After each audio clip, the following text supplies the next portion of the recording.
Здесь возводится не просто здание военкомата, а целый комплекс, отвечающий всем стандартам. Уже виден облик двух основных административных зданий, но все по порядку. Начальник участка показывает будущий сборный пункт призывников. Здесь, за исключением некоторых видов отделочных работ, готово все. Более 50 помещений, 3 этажа, не считая цокольный. Везде проведены внутриинженерные сети. Не забыли и о противопожарной безопасности.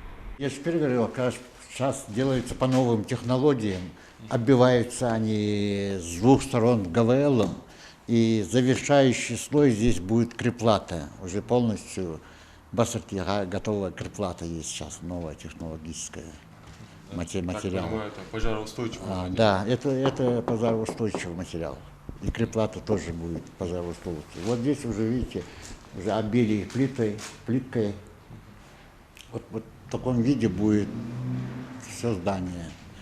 Стены креплаты будут обиваться, полы у нас идут такие же с плиткой керамической. В коридорах будет керамогранит, разноцветный керамогранит. И так на всех этажах? На всех этажах будет это.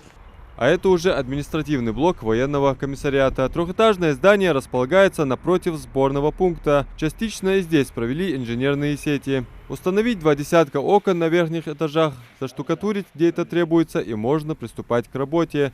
Помимо перечисленных, строится гостиница, пищеблок, медпункт, баня и парковка. По всей территории установлены контрольно-пропускные пункты. Почти завершили и ограждающий забор. 2 КПП с двух сторон у нас. Одно для администрации, другое для сбора.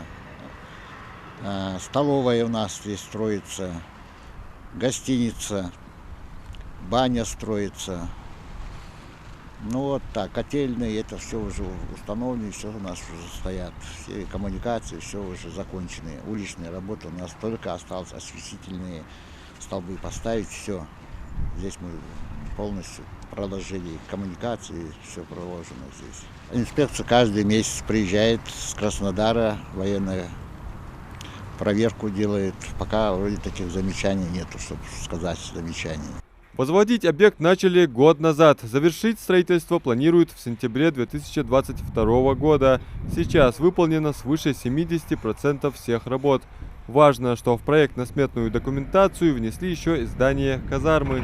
Новое здание сейчас надо будет делать, казарму на 220 человек. За счет этого продлить, сейчас идет на рабочей документации. Хаиш Бокханс в данное время делают рабочую документацию.